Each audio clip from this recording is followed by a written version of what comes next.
Hello friends, welcome to Bangera's cooking channel. ಇವತ್ತಿನ ರೆಸಿಪಿಲಿ ನಾನು ಮಂಗಳೂರು ಬ್ರಾಹ್ಮಣರ ಶೈಲಿಯಲ್ಲಿ ಸಾಂಬಾರು ಮಾಡ್ತಾ ಇದ್ದೇನೆ.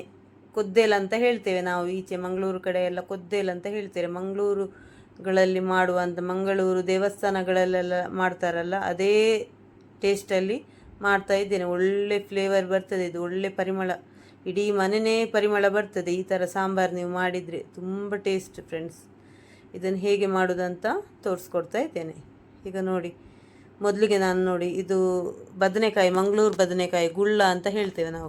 ಬದನೆಕಾಯಿ ಮತ್ತು ಸಿಹಿ ಕುಂಬಳಕಾಯಿ ಅನ್ನು ಕಟ್ ಮಾಡ್ಕೊಂಡು ಇಟ್ಟಿದ್ದೇನೆ. ಇದನ್ನು ಬೇರೆ ಕಟ್ ಮಾಡಿ ಇಟ್ಕೊಂಡಿದ್ದೇನೆ, ಅಂದರೆ ಇದು ಬೇಗ ಬೇಯುವಂಥದ್ದು, ಬೇಗ ಬೇಯುವ ತರಕಾರಿಯಾಗಿರೋದ್ರಿಂದ ಇದನ್ನು ಬೇರೆ ಇಟ್ಕೊಂಡಿದ್ದೇನೆ.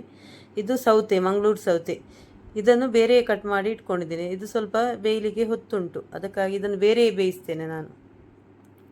ನೋಡಿ, ನುಗ್ಗೆಕಾಯಿ, ಇದನ್ನು ಸ್ವಲ್ಪ ಸಿಪ್ಪೆ ಎಲ್ಲ ತೆಗೆದು ಕ್ಲೀನ್ ಮಾಡಿ ಕಟ್ ಮಾಡಿ ಇಟ್ಕೊಂಡಿದ್ದೇನೆ. ನೋಡಿ, ಸೌತೆ ಮತ್ತು ಒಂದು ಟೊಮೆಟೊ, ಎರಡು ಟೊಮೆಟೊ ಹಾಕಿದ್ದೇನೆ ನಾನು, ಮತ್ತು ಉಪ್ಪು ಮತ್ತು ಸ್ವಲ್ಪ ಒಂದು 1/4 ಕಪ್ಪಿನಷ್ಟು ಬೇಳೆ ಹಾಕಿ ಒಟ್ಟಿಗೆ ಬೇಯಿಸ್ಕೊಳ್ತಾ ಇದ್ದೇನೆ. ಕುಕ್ಕರಲ್ಲಿ 1 ವಿಸಿಲ್ ಇಡ್ತಾ ಇದ್ದೇನೆ ನಾನು. ನೋಡಿ, ಈಗ ಇದಕ್ಕೆ ಸಾಮಗ್ರಿ ತೆಗಿತಾ ಇದ್ದೇನೆ. ನೋಡಿ, 2 ಟೇಬಲ್ ಸ್ಪೂನಷ್ಟು ಕಡಲೆಬೇಳೆ, 2 ಟೇಬಲ್ ಸ್ಪೂನಷ್ಟು ಉದ್ದಿನಬೇಳೆ, ಮತ್ತೊಂದು ಸ್ವಲ್ಪ 1/4 ಸ್ಪೂನ್ನಷ್ಟು ಮೆಂತೆ ಜಾಸ್ತಿ ಹಾಕಬೇಡಿ, 1/4 ಸ್ಪೂನ್ ಸಾಕು, ಇಲ್ಲಾಂದರೆ ಕಹಿ ಬರ್ತದೆ. ಮತ್ತೊಂದು 1 ಟೇಬಲ್ ಸ್ಪೂನ್ನಷ್ಟು ಜೀರಿಗೆ, ಮತ್ತು 2 ಟೇಬಲ್ ಸ್ಪೂನ್ನಷ್ಟು ಕೊತ್ತಂಬರಿ, ಮತ್ತು ಸ್ವಲ್ಪ ಒಗ್ಗರಣೆ ಸೊಪ್ಪು ಕೂಡ ಇದಕ್ಕೇ ಹಾಕ್ತಾ ಇದ್ದೇನೆ ನಾನು. ಇದರೊಟ್ಟಿಗೆ ಹಾಕಿ ಇದು ಎಲ್ಲ ಫ್ರೈ ಮಾಡಲಿಕ್ಕೆ ಉಂಟು, ಇದನ್ನು ಇಟ್ಕೊಳ್ತೇನೆ ನಾನು ಬೇರೆಯೇ. ಮತ್ತು ಮೆಣಸು, ನೋಡಿ ಮೆಣಸು ಹೇಳ್ತೇನೆ ನಾನು. ನೋಡಿ, ಇದರಲ್ಲಿ 10 ರಿಂದ 17 ಬ್ಯಾಡಗಿ ಮೆಣಸು, ಮತ್ತೊಂದು 5 ಗುಂಟೂರು ಮೆಣಸು, 5 ರಿಂದ 6 ಗುಂಟೂರು ಮೆಣಸು ಉಂಟು. ನೋಡಿ, ಸ್ವಲ್ಪ ಎಣ್ಣೆ ಹಾಕಿ, ಎಣ್ಣೆಯಲ್ಲೇ ರೋಸ್ಟ್ ಮಾಡಬೇಕಿದು.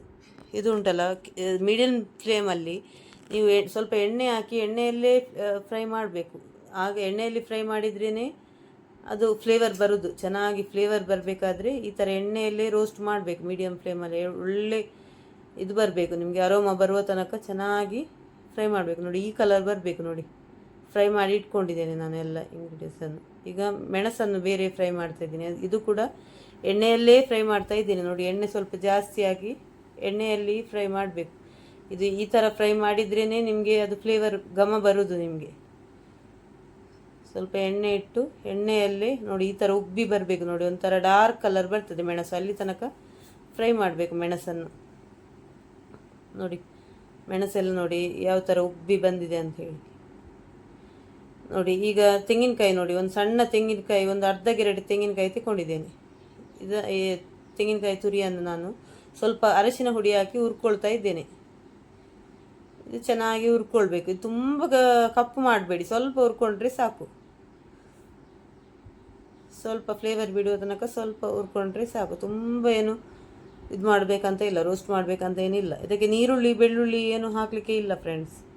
ನೀರುಳ್ಳಿ ಬೆಳ್ಳುಳ್ಳಿ ಯಾವುದು ಹಾಕತ್ತೆ ಮಾಡುವಂಥ ಪದಾರ್ಥ. ನೋಡಿ, ಈಗ ಎಲ್ಲ ಒಟ್ಟಿಗೆ ಹಾಕ್ತಾ ಇದ್ದೇನೆ ಇಂಗ್ರೀಡಿಯೆಂಟ್ಸನ್ನು ನಾನು. ಮೆಣಸು ಮತ್ತು ಹುರ್ಕೊಂಡ ಉದ್ದಿನಬೇಳೆ, ಕೊತ್ತಂಬರಿ ಎಲ್ಲ. ನೋಡಿ, ಈಗ ಹುಳಿ ನೋಡಿ, ಇಷ್ಟು ಹುಳಿ ಹಾಕ್ತಾ ಇದ್ದೇನೆ ನಾನು, ಒಂದು ಸಣ್ಣ ಲಿಂಬೆ ಗಾತ್ರದಷ್ಟು ಹುಳಿ, ತುಂಬ ಹಾಕಬೇಡಿ. ಮತ್ತು ಇಂಗು ನೋಡಿ, ಇಂಗು ಕೂಡ ಕಡಿಯುವಾಗನೇ ಹಾಕ್ತಾ ಇದ್ದೇನೆ ನಾನು, ಗಟ್ಟಿ ಹಿಂಗಾಗಿರೋದ್ರಿಂದ ಕಡಿಯುವಾಗನೇ ಹಾಕ್ತಾ ಇದ್ದೇನೆ. ಇದನ್ನೀಗ ರುಬ್ಕೊಂಡು ತೆಗಿಬೇಕು. ನೋಡಿ, ರುಬ್ಕೊಂಡಿದ್ದೇನೆ. ತುಂಬ ಫೈನ್ ಪೇಸ್ಟ್ ಮಾಡಬೇಡಿ. ನೋಡಿ, ಈ ಥರ ರುಬ್ಕೊಳ್ಬೇಕು, ತರಿಯಾಗಿ. ತುಂಬ ಫೈನ್ ಪೇಸ್ಟ್ ಮಾಡಿದರೆ ಒಳ್ಳೆಯದಾಗೋದಿಲ್ಲ, ಈ ಥರ ತರಿಯಾಗಿ ರುಬ್ಬಿದ್ರೇ ಇದು ಒಳ್ಳೆಯದಾಗೋದು ಪದಾರ್ಥ. ನೋಡಿ, ಈ ಬದನೆಕಾಯಿ ಮತ್ತು ಸಿಹಿ ಕುಂಬಳಕಾಯಿ ಮತ್ತು ನುಗ್ಗೆಕಾಯಿ ಎಲ್ಲ ಒಟ್ಟಿಗೆ ಬೇಯಲಿಕ್ಕೆ ಇಟ್ಟಿದ್ದೇನೆ. ಸ್ವಲ್ಪ ಉಪ್ಪು ಹಾಕ್ಕೊಳ್ತಾ ಇದ್ದೇನೆ, ಮತ್ತು ಸ್ವಲ್ಪ ಬೆಲ್ಲ ಕೂಡ ಹಾಕ್ಕೊಳ್ಬೇಕು. ನಾನು ಬೆಲ್ಲದ ನೀರು, ಜೋಣಿ ಬೆಲ್ಲ ಹಾಕ್ಕೊಳ್ತಾ ಇದ್ದೇನೆ ನಾನು. ಬೆಲ್ಲ ಇದ್ದರೆ ಬೆಲ್ಲ ಹಾಕ್ಕೊಳ್ಳಿ. ಇದೆಲ್ಲ ಬೇಗ ಬೇಯುವಂಥದ್ದು, ಅದಕ್ಕಾಗಿ ಇದನ್ನು ನಾನು ಫಸ್ಟಿಗೆ ಬೇಯಲಿಕ್ಕೆ ಇಡ್ತಾ ಇದ್ದೇನೆ. ಮತ್ತು ಇದು ಸೌತೆಯನ್ನೆಲ್ಲ ಕುಕ್ಕರಲ್ಲಿ ನೋಡಿ ಬೇಯಿಸಿ ತೆಕ್ಕೊಂಡಿದ್ದೇನೆ ನಾನು, ಸೌತೆ ಮತ್ತು ಬೇಳೆಯನ್ನು 1 ವಿಸಿಲ್ ಇಟ್ಟಿದ್ದೇನೆ. ಈಗ ಇದು ಕುದಿತಾ ಬರುವಾಗ, ಇದು ಬದನೆಕಾಯಿ ಎಲ್ಲ ಒಂದು ಕುದಿ ಬರುವಾಗನೇ ಬೇಯ್ತದೆ, ರಪ್ಪ ಬೇಯ್ತದೆ ಸಿಹಿ ಕುಂಬಳಕಾಯಿ ಎಲ್ಲ. ನೋಡಿ, ಈಗ ನಾನು ಈ ಕುಕ್ಕರಲ್ಲಿ ಬೇಯಿಸಿದ ಸೌತೆಯನ್ನು ಕೂಡ ಇದಕ್ಕೇ ಹಾಕ್ತಾ ಇದ್ದೇನೆ. ನೋಡಿ, ಅದು ಬದನೆ ಎಲ್ಲ ಬೆಂದಿದೆ, ಒಟ್ಟಿಗೆ ಹಾಕಿ ನೋಡಿ ಒಟ್ಟಿಗೆ ಹಾಕಿದ್ದೇನೆ ನಾನು. ಇನ್ನು ಈಗ ಇದು ಚೆನ್ನಾಗಿ ಕುದಿಯುವಾಗ ಇದಕ್ಕೆ ಮಸಾಲವನ್ನು ಹಾಕಬೇಕು. ಚೆನ್ನಾಗಿ ಮಿಕ್ಸ್ ಮಾಡ್ತಾ ಇದ್ದೇನೆ ನೋಡಿ. ಈಗ ಮಸಾಲ ಹಾಕ್ತಾ ಇದ್ದೇನೆ ನಾನು ನೋಡಿ. ಮಸಾಲ ಹಾಕ್ಕೊಂಡಿದ್ದೇನೆ ನೋಡಿ. ಮಸಾಲ ತುಂಬ ಫೈನ್ ಪೇಸ್ಟ್ ಮಾಡಬೇಡಿ ನೋಡಿ. ಈ ಥರ ತರಿಯಾಗಿ ರುಬ್ಕೊಳ್ಬೇಕು.